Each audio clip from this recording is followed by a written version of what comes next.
Hello guys! So for today's video, meron akong exciting na i-share sa inyo. Ito yung crypto airdrop ni BitGit. So sa mga hindi pa alam kung ano to si BitGit guys, si BitGit is isa siyang exchange platform. Meron na din sila ngayong BitGit wallet which is similar with MetaMask wallet, Trust wallet. In this video guys, i-share ko sa inyo kung gaano to ka-potential na papaldo tayo sa airdrop na ito. Libre lang to guys, wala kayong i-invest, wala kayong babayaran or any kind of money involved na ibibigay nyo sa airdrop na ito. Basically, magpa-participate lang kayo dito sa airdrop nito. And sobrang potential niya guys, dahil alam naman natin na si BitGit, sila yung top 5 crypto exchange based sa CoinMarketCap and other kind of source natin. So ngayon, isi-share ko sa inyo sa video nito kung paano mag-participate sa airdrop na ito. And isi-share natin one by one kung ano tong crypto exchange na ito. And then, step by step natin guys kung paano dito. So, hindi na natin to patagalin pa guys, no? So, let's get started.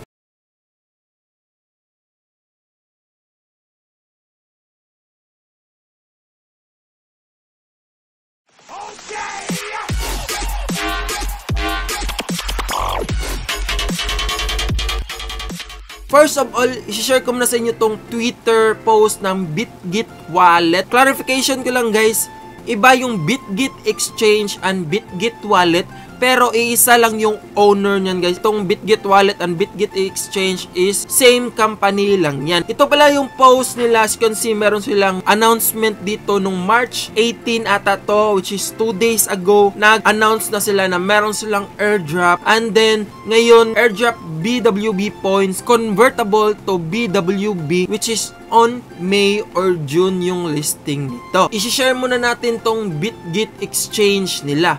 Si BitGit exchange pa nila guys, ito yung website bitgit.com.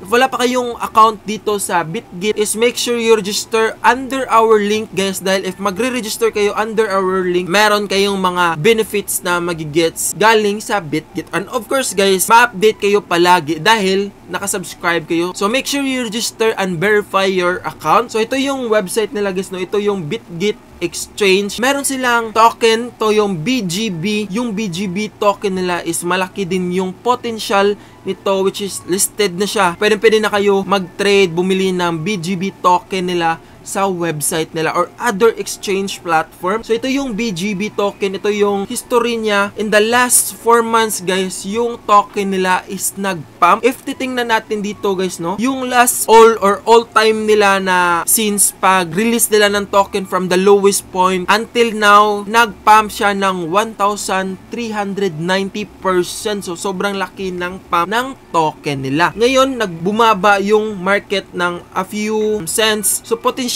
to guys na in the few weeks or days magpa-pump to, but not financial advice guys ha, dahil pwede pa rin to bumaba. Make sure you do your own research guys bago kayo bumili ng mga crypto, dahil anytime guys, no, wala pa rin tayong exact na tataas talaga or bababa talaga yung mga price ng tokens. But since nasa bull run tayo or almost nasa bull run na tayo, is possible guys na malaki yung chance na tataas talaga yung market. So magbe-base tayo dito sa last few weeks ng chart nila. So yung highest nito is nasa 1.4. So, medyo malaki yung tinaas ng token talaga nila. Potential yan na token. And then, alam nyo ba guys na itong BitGit is partnered with Messi. So, si Messi is siya yung footballer guys na malaki yung influence niya. So, malaking part to si Messi sa partnership ni BitGit. And then, matagal na to sila na partner guys. I think few years na, 5 years. So, ngayon, nag-celebrate na sila guys ng partnership nila. And of course, magagamit nyo tong BGB token nila sa mga Launchpad, Launchpool, and marami pang mga events dito ni BitGit.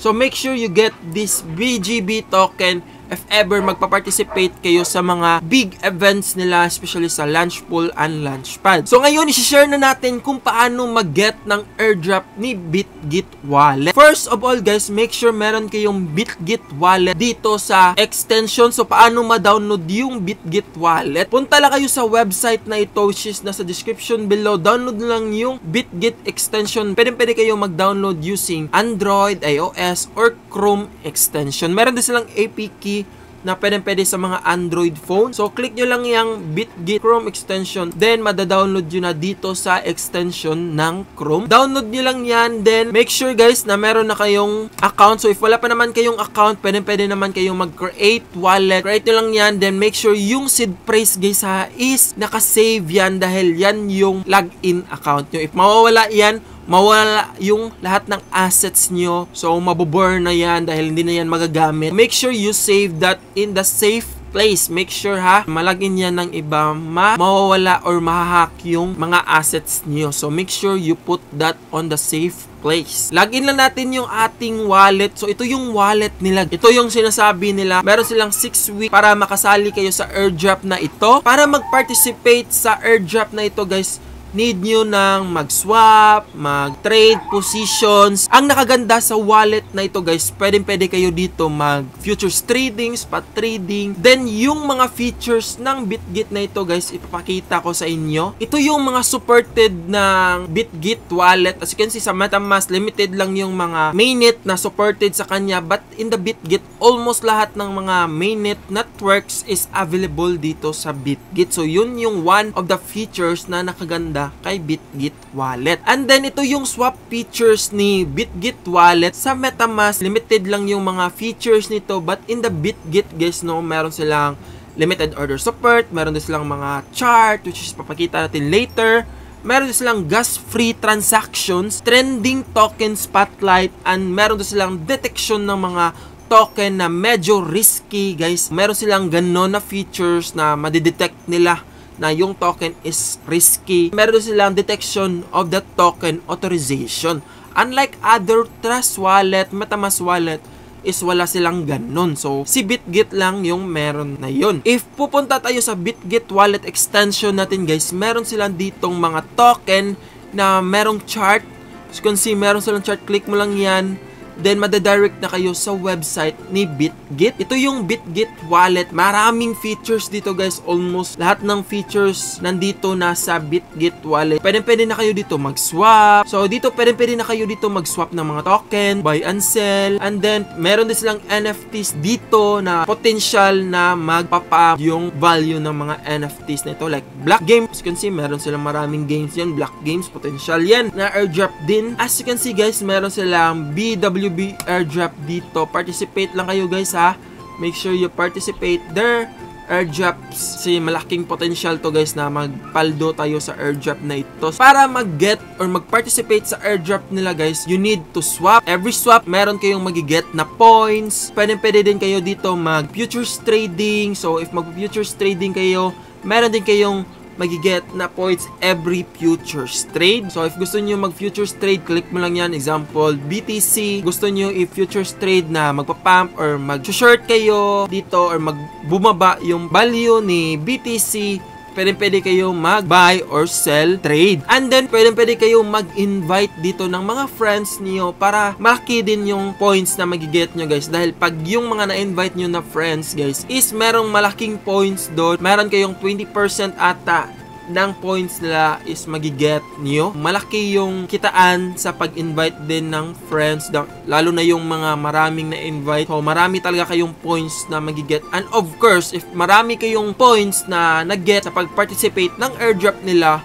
malaki din yung BWB magiget nyo after nung listing nila or yung claim ng mga airdrops nila. So, make sure i-take advantage nyo yung mga points na yan. Participate nyo lahat ng points para malaki yung ma-earn nyo na tokens. And of course, meron pa din sila ditong mga activities na possible magbibigay sila ng points if magpa-participate kayo doon. Make sure you join their social media.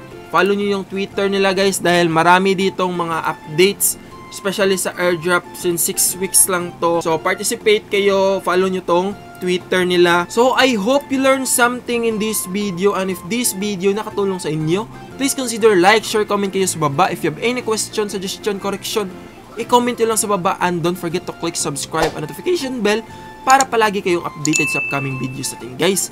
So, ayun, pa-peace.